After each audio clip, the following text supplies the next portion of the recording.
Hello नमस्कार जय हिंद दोस्तों, स्वागत है आप सभी का सीप कैंपस के यूट्यूब चैनल पर।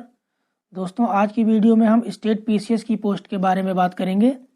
इस वीडियो में हम पीसीएस से जुड़े सभी इंपॉर्टेंट पॉइंट्स को समझेंगे, जैसे कि पीसीएस क्या है, ये किस तरह की सर्विस है, एक पीसीएस अधिकारी कौन होता है, इसकी पावर, इसका वर्क और इसकी सैलरी क्या होती है, इनमें कौन कौन से पद होते हैं। इसके साथ साथ हम इस बारे में भी जानेंगे कि अगर आप एक पीसीएस अधिकारी बनना चाहते हैं तो उसके लिए आपको क्या करना होगा, यानी इसका सिलेक्शन प्रोसेस क्या है, आपको किस तरह की परीक्षा पास करनी होगी, इस परीक्षा में शामिल होने के लिए एलिजिबिलिटी क्या रखी गई है, यानी आपके पास क्वालिफिकेशन, आपकी एज, फिजिकल एलिजिबिलिटी क्या होनी चाहिए। इन सभी सवालों पर हम बहुत विस्तार से बात करेंगे।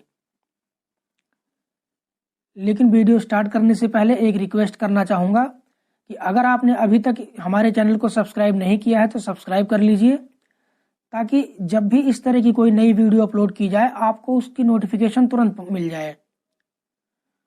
तो चलिए वीडियो को स्टार्ट करते हैं और सबसे पहले जानते हैं कि पीसीएस क्या है। तो पीसीएस की फुल फॉर्म होती है प्रोविंशियल सिविल सर्विसेज, यानी प्रांतीय सिविल सेवा। तो जैसा कि आप जानते हैं कि 1947 से पहले हमारे देश में अंग्रेजों का राज था। वैसे तो वो लोग यहाँ व्यापार करने आए थे, लेकिन धीरे धीरे उन्होंने यहाँ अधिकार करना शुरू कर दिया और उल्टा हम ही लोगों से टैक्स वसूलने लगे। तो उनके व्यापार में कोई परेशानी ना हो, साथ ही साथ टैक्स भी आसानी से और समय पर इकट्ठा होता रहे, इसके लिए उन्होंने प्रशासन बनाया और कुछ अधिकारियों की नियुक्ति की। उस प्रशासन का नाम उन्होंने आईसीएस रखा, यानी इंडियन सिविल सर्विसेज, और जो अधिकारी होते थे वो आईसीएस के अधिकारी कहलाते थे। और जो दूसरा सबसे बड़ा अधिकारी था वो पीसीएस था, यानी प्रोविंशियल सिविल सर्विसेज। ये दूसरा सबसे बड़ा अधिकारी था और आईसीएस के अधिकारियों की गाइडेंस पर कार्य करता था, यानी इनके निर्देश पर कार्य करता था। उसके बाद जब केंद्र और राज्य का कॉन्सेप्ट आया, फिर केंद्र और राज्य की शक्तियों का बंटवारा हुआ, तो प्रशासन भी दो स्तरों पर बंट गया, एक स्टेट एडमिनिस्ट्रेशन, दूसरा सेंट्रल एडमिनिस्ट्रेशन, यानी राज्य स्तर का प्रशासन और केंद्र स्तर का प्रशासन।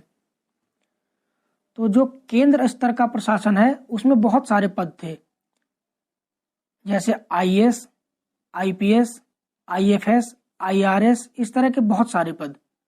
ये आईएएस ही पहले आईसीएस के नाम से जाना जाता था, जो अब बदलकर आईएएस हो गया है।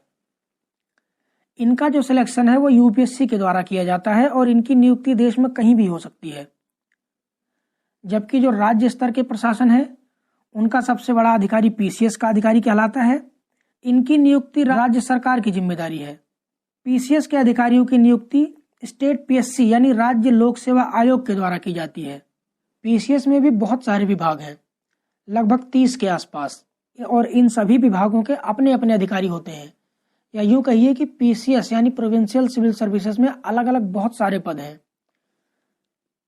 तो अगर हम इन पदों की बात करें तो इसमें एसडीएम, डिप्टी कलेक्टर, पुलिस उपाधीक्षक, असिस्टेंट कमिश्नर, डीएसपी, खंड विकास अधिकारी यानी बीडीओ, इसके साथ साथ नायब तहसीलदार और भी बहुत सारे पद ये राज्य के मुख्यमंत्री के अंतर्गत कार्य करते हैं और इनकी पोस्टिंग उसी राज्य में होती है जिस राज्य की परीक्षा पास करके इनकी नियुक्ति हुई हो। उसके बाद अगर इनकी सैलरी की बात की जाए तो अलग अलग राज्यों में इनकी सैलरी अलग अलग होती है, क्योंकि हर राज्य में इन्हें अलग अलग अलाउंस यानी भत्ते दिए जाते हैं। लेकिन अगर इनके ग्रेड पे की बात करें तो इनका जो सिलेक्शन है वो 5400 ग्रेड पे के ऊपर होता है और राज्य के जो अलग अलग भत्ते हैं उनको मिला करके हर राज्य में लगभग 65 से 70 हजार के आसपास इनकी सैलरी बनती है। दोस्तों एक और सवाल है जो अक्सर अभ्यर्थियों द्वारा पूछा जाता है कि क्या एक पीसीएस का अधिकारी आईएएस बन सकता है? तो इसका जवाब है हाँ। आप 12 वर्ष की पीसीएस की सेवा के बाद यूपीएससी के द्वारा आयोजित एक इंटरनल एग्जाम और एक इंटरव्यू पास करने के बाद आईएएस अधिकारी बन सकते हैं। यानी अगर आप एक पीसीएस के अधिकारी हैं तो आपको कम से कम 12 वर्षों तक पीसीएस की सेवा देनी होगी। उसके बाद यूपीएससी के द्वारा आयोजित एक इंटरनल एग्जाम पास करना होगा, उसके साथ साथ एक इंटरव्यू पास करना होगा, तब आप एक आईएएस अधिकारी बन सकते हैं।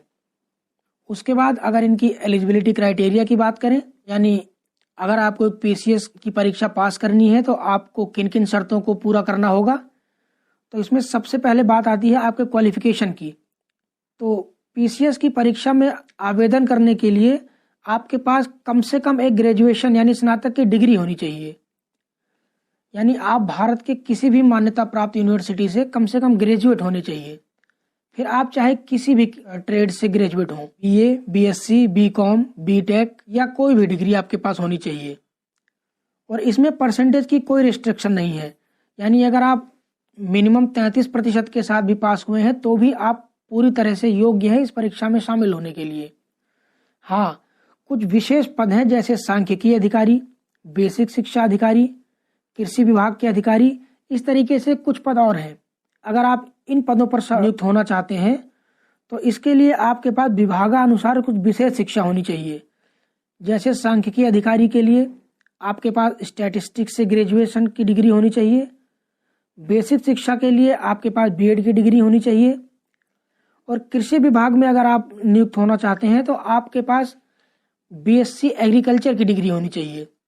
और बाकी के जो पद हैं उनमें ज़्यादातर पद ऐसे हैं जिनके लिए अगर आपने नॉर्मल ग्रेजुएशन कर रखा है तो आप पूरी तरीके से एलिजिबल हैं। उसके बाद अगला पॉइंट है आपकी एज लिमिट। तो पीसीएस की परीक्षा में शामिल होने के लिए आप चाहे किसी भी वर्ग के हों, जो न्यूनतम आयु सीमा है वो 21 वर्ष रखी गई है। यानी अगर आपकी उम्र 21 वर्ष से कम है तो आप इस परीक्षा में आवेदन नहीं दे सकते। और जहां तक अधिकतम आयु सीमा की बात है तो वो अलग अलग वर्गों के लिए अलग अलग रखी गई है। जैसे अगर आप जनरल कैटेगरी से बिलोंग करते हैं तो आपकी अधिकतम आयु सीमा 40 वर्ष है, यानी आप 40 वर्ष की आयु तक आवेदन कर सकते हैं। अगर आप एससी, एसटी, ओबीसी या फिर गवर्नमेंट टीचर या एक्स सर्विसमैन हैं तो आपको 5 साल का एक रिलैक्सेशन भी दिया जाता है, यानी आप 45 वर्ष की आयु तक आवेदन कर सकते हैं। और अगर फिजिकल हैंडीकैप की बात की जाए तो इन्हें 15 वर्ष का रिजर्वेशन दिया जाता है, यानी ये लोग 55 वर्ष की आयु तक अप्लाई कर सकते हैं। उसके बाद बात आती है आपकी फिजिकल एलिजिबिलिटी की।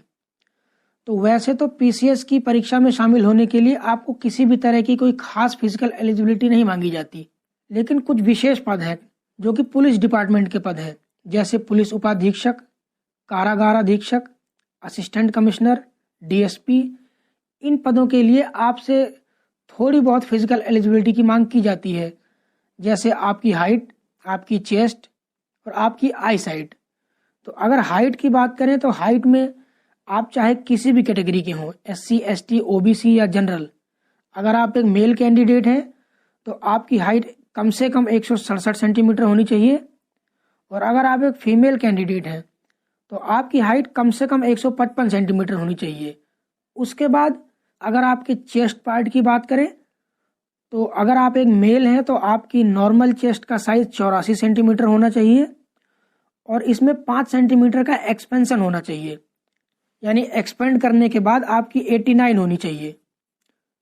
और ये सिर्फ मेल के लिए है, फीमेल कैंडिडेट के लिए चेस्ट का मेजरमेंट नहीं किया जाता।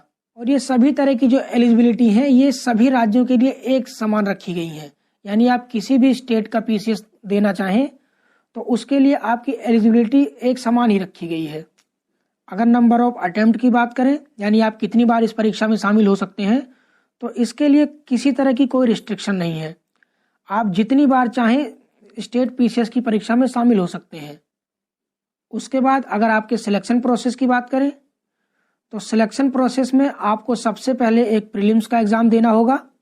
अगर आप प्रीलिम्स एग्ज़ाम में पास होते हैं तो आपको मेंस का एग्ज़ाम देना होगा, और मेंस के बाद आपको इंटरव्यू पास करना होगा। उसके बाद जो आपका फाइनल सिलेक्शन होगा उसमें मेंस और इंटरव्यू इन दोनों के नंबर जोड़े जाएंगे।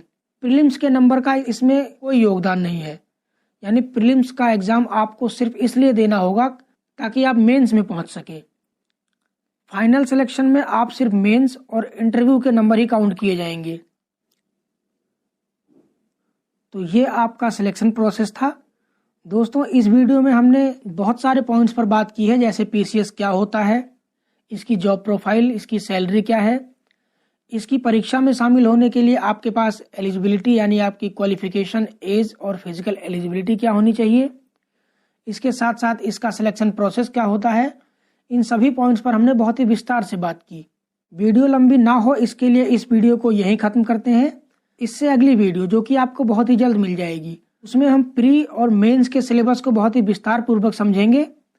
तो इस वीडियो में बस इतना ही, मिलते हैं अगली वीडियो में। नमस्कार।